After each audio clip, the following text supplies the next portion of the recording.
नूरपुर क्षेत्र में घूम रही लावारिस गौवंश को लेकर नूरपुर गौ सेवा प्रमुख ने चिंता जाहिर की है। गौ सेवा प्रमुख अर्पणा चावला ने कहा कि नूरपुर में सड़कों पर लावारिस गौवंश की संख्या में वृद्धि हो रही है।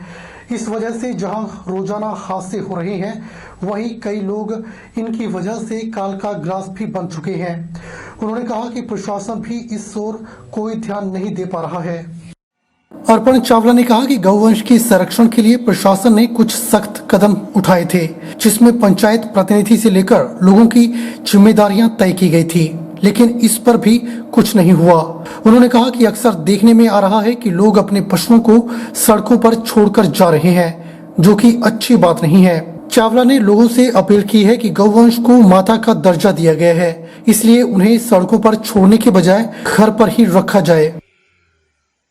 सनातन धर्म में गौ माता को मां का स्थान दिया गया है, लेकिन आज स्थिति ये है कि गौवंशज घरों में कम और सड़कों पे ज्यादा दिखाई देते हैं। आए दिन गौवंशज की दुर्घटनाएं आम बात है।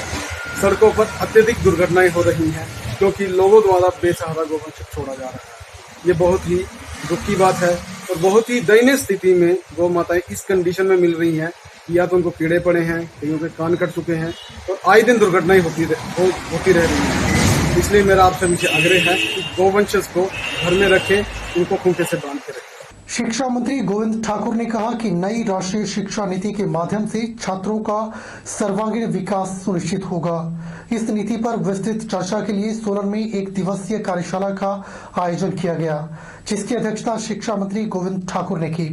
इस दौरान शिक्षकों सहित सेवानिवृत्त शिक्षाविद उपस्थित रहे व नई राष्ट्रीय शिक्षा नीति पर चर्चा की गई।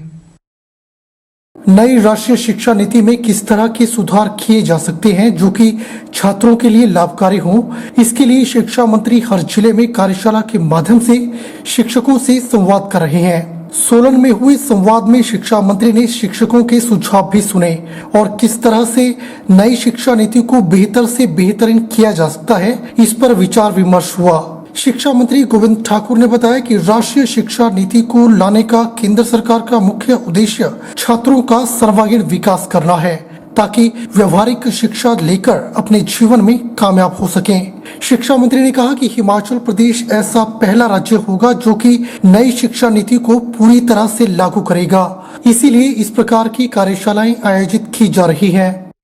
आज सोलन जिला की हमारी ये कार्यशाला चौथी है और इस कार्यशाला में हमने सभी स्टेक होल्डर्स को बुलाने का प्रयास किया है, जिसमें हमारे शिक्षक हैं, अभिभावक हैं और जो एनजीओ तो शिक्षा के क्षेत्र में काम करते हैं वो हैं, और फिर जो हमारे निर्वाचित प्रतिनिधि होते हैं उनको भी बुलाया गया है और साथ में स्टूडेंट्स भी हैं, और हर प्रकार के हितधारक को बुला करके हम इस सब में यहाँ पर संवाद कर रहे हैं। और अभी हिमाचल प्रदेश सरकार को भारत सरकार के माध्यम से और विश्व बैंक की ओर से 650 करोड़ रुपए की एक योजना स्वीकृत हुई है, जिसका नाम है स्टार्स।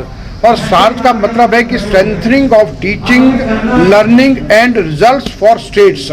तो ये परियोजना हमने स्वीकृत करवाई है और इस परियोजना के अंतर्गत ही नई राष्ट्रीय शिक्षा नीति पर हिमाचल प्रदेश के 12 जिलों में ऐसी कार्यशालाएं करके और फिर अंत में पूरा एक्शन प्लान बना करके तैयार किया जाएगा, ताकि हम शीघ्र से शीघ्र इस नई राष्ट्रीय शिक्षा नीति को हिमाचल प्रदेश में लागू करेंगे। तरंग हल्के की चौहर घाटी में घटासनी बरोड सड़क पर बरधान के नजदीक भारी भूस्खलन हो जाने से यातायात ठप हो गया। सड़क के दोनों ओर वाहनों की लंबी कतारों में पर्यटक और शिक्षकों के वाहन भी फंस गए। यातायात व्यवस्था पूरी तरह से ठप हो जाने से स्वास्थ्य विभाग के कर्मचारी भी 1 घंटे से फंसे हुए हैं। सड़क पर मलबा और पत्थर अधिक गिरने से पैदल सफर भी बंद हो गया है।